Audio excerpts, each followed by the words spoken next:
itu banyak banget yang bilang manusia-manusia sok suci nih yang komen. Kan kasihan mereka juga manusia, ada anak-anak dan perempuan juga. Kita pakai otak lo.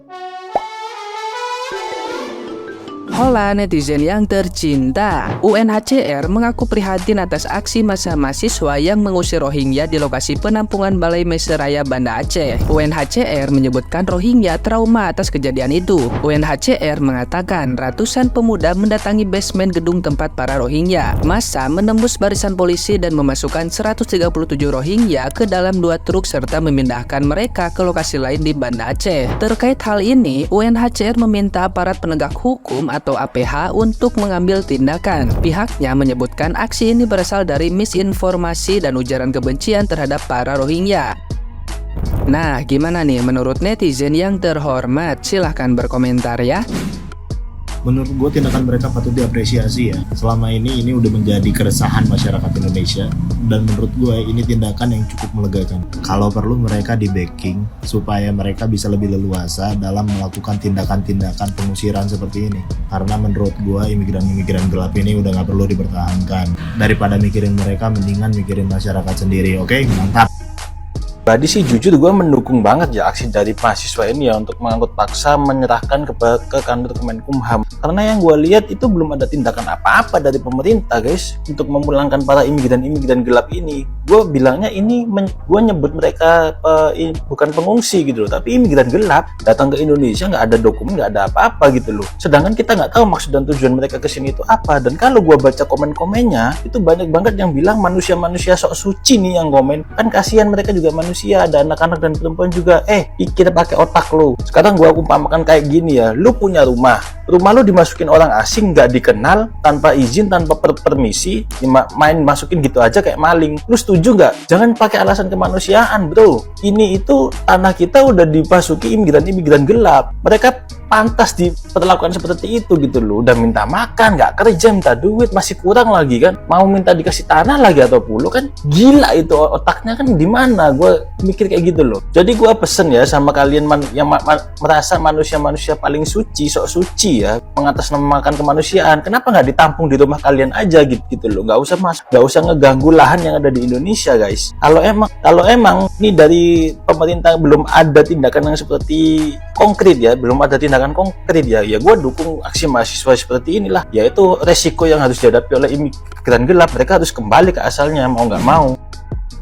Ini kayaknya imbas dari kejadian kemarin mereka yang protes mogok makan. Lagian belagu amat sih, udah ditampung, udah dikasih tempat, bukannya bersyukur malah pakai acara mogok makan, pakai acara banding-bandingkan dengan camp yang ada di Bangladesh. Ibarat kamu bandingkan suamimu, bandingkan istrimu dengan suami istri tetangga, ya pasti marah lah. Efeknya jadi bikin kisruh gini kan. Sebenarnya kasihan juga, tapi kadang itu orang kalau dikasihani itu suka nggak tahu diri ya. Ibarat dikasihani gitu malah dikasih hati malah minta jantung, begitu kan biasanya istilahnya kan. Ya gimana lagi, itu sudah konsekuensi ya. Juga salah sendiri juga kenapa pada berdatangan ke sini. Kalau nggak puas di sini ya monggo silahkan balik lagi ke camp di Bangladesh. Kalau memang mau mencari penghidupan yang lebih layak ya satu-satu dong, dengan jalur yang benar dan resmi. Jangan langsung berbondong-bondong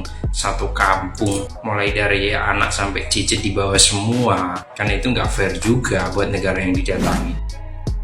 Kalian tahu kan berita ini, di mana banyak mahasiswa Aceh gitu ya yang melakukan pengusiran kepada pengungsi Rohingya gitu kan, sampai nangis-nangis. Berdasarkan artikel nih ya, disebutin kalau misalnya tindakannya ini tuh sampai menarik paksa dan juga melakukan kekerasan lainnya seperti melempar botol ke arah wanita dan anak-anak. Untuk mahasiswanya sendiri kurang lebih ada 500-an orang gitu kan, makanya sampai tidak bisa dibendung oleh para penjaga yang ada di situ. Nah, untuk alasannya sendiri di artikel disebutin kalau misalnya mahasiswanya itu marah karena pertamanya kan diterima secara baik-baik nih. Terus lama-kelamaan mereka itu datang bukan sebagai pengungsi lagi, tapi sebagai pencari kerja. Dan dikarenakan peristiwa itu juga ya, UNHCR itu bilang kalau misalnya para pengungsi yang ada di situ mengalami trauma terhadap apa yang terjadi kepada mereka gitu kan. Nah, gara-gara peristiwa ini akhirnya rakyat Indonesia itu seperti seakan-akan terbelah menjadi dua. Ada orang yang beranggapan kalau misalnya harusnya mahasiswa tidak melakukan hal tersebut, sedangkan ada juga yang beranggapan kalau misalnya memang sudah seharusnya Rohingya diperlakukan seperti itu. Contohnya kayak gini nih, ada yang bilang kayak pengen berterima kasih terhadap para mahasiswa. Terus ada juga yang bilang kayak semangat, abis itu Tuhan lindungi mahasiswa dan lain-lain.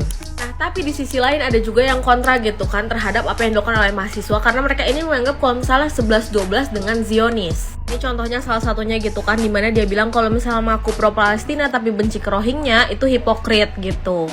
Atau kayak gini gitu kan, dibilang emang harus kayak gitu banget caranya, nggak ada bedanya dengan Zionis. Atau yang bilang kayak ingat 2 orang teraniaya itu makbul, kalian jahat amat sih mahasiswa dan lain-lain. Ya kurang lebih kayak gitulah ya pro dan kontra yang terjadi di masyarakat. Sebenarnya gue tuh bingung dan pengen bertanya langsung sih kepada masyarakat Aceh gitu kan, kayak kalau misalnya kalian sendiri, kalian ada di pihaknya siapa sih? Apakah berita-berita mengenai Rohingya kalau misalnya kelakuan mereka tidak baik dan segala macam gitu ya, itu beneran kejadian atau gimana sih? Karena kayak kalian kan yang tinggal bersama mereka, dekat dengan mereka gitu kan, mungkin boleh di drop komentarnya. Karena saat ini bener-bener kacau banget gitu kan, kalau misalnya memang kenyataannya Rohingya ini baik-baik aja gitu ya, kalian masyarakat Aceh menerima aja dan tidak ada masalah, tapi hanya termakan hoax, itu sedih juga sih ya. Ya kurang lebih kayak gitu penjelasan dan juga serba-serbinya gitu kan. Gimana pendapat kalian? Silahkan tulis kolom komentar ya. Ini kalau pemerintah tidak cepat-cepat mengembalikan etnis Rohingya, nah kejadian bisa berlanjut seperti ini netizen. Mahasiswa itu ya kan sudah terencana mereka. Jadi pemerintah Indonesia harus memberikan ketegasan kepada UNHCR Indonesia agar mereka dipulangkan. Seperti yang warga Aceh bilang, pulangkan mereka dengan pesawat perang. Nah saya tambahkan lagi dengan Hercules. Hercules itu banyak isinya. Itu suka membawa relawan-relawan kemana-mana. Dibawa pakai itu netizen sampai mereka ke sana. Nah di negara mereka aja mereka nggak diterima, kok di negara kita kita harus terima begitu. Jadi cepat-cepat pemerintah menindaklanjut, ya kan, memulangkan mereka, pulangkan ke negaranya karena mereka punya KTP ataupun kartu pengenal UNHCR yang mereka pegang. Nah berdasarkan kartu UNHCR-nya, itulah dasarnya pemerintah untuk membawa mereka balikan. Nah, kira-kira begitu netizen. Bagaimana netizen? Jangan sampai berkelanjutan seperti ini, membuat masyarakat Aceh resah dan bisa ke seluruh Indonesia, warga negara Indonesia jadi resah. Ya, kira-kira begitu netizen ya. UNHCR sangat prihatin atas aksi mahasiswa Aceh usir paksa pengungsi Rohingya. Ini kejadian kemarin pada tanggal 27 Desember 2023. Oke, kalau UNHCR merasa prihatin, izinkan saya untuk melayangkan pertanyaan terbuka dan mohon dijawab dan juga oleh para pembela dari imigran gelap Rohingya. Yang pertama, kenapa pengungsi yang berada di Bangladesh itu bisa kabur ke Indonesia? Padahal di situ ada UNHCR pastinya, ya kan? Nggak mungkin nggak ada. Yang kedua, kemarin penyelundup itu ada dari Bangladesh. Nah, penyelundup yang dari Bangladesh ini mengantongi identitas atau kartu UNHCR. Kenapa bisa terjadi seperti itu? Yang ketiga, dulu salah satu staf UNHCR Indonesia memperingatkan Indonesia akan banyak sekali imigran gelap Rohingya yang akan datang ke Indonesia. Pertanyaannya, kenapa UNHCR tidak siap siaga di tempat-tempat atau di titik-titik yang akan disinggahi oleh imigran gelap ini? Kemana kalian? Kalian malah memberikan beban kepada pemerintah dan rakyat lokal. Kemudian, pertanyaan berikutnya. Kalau diperhatikan dari berita-berita kemarin, bahkan ada videonya juga, ada warga Rohingya yang sudah menetap 23 tahun di Indonesia. Padahal, Indonesia itu bukan negara yang menandatangani konvensi tentang pengungsi di PBB. 23 tahun dia di Indonesia.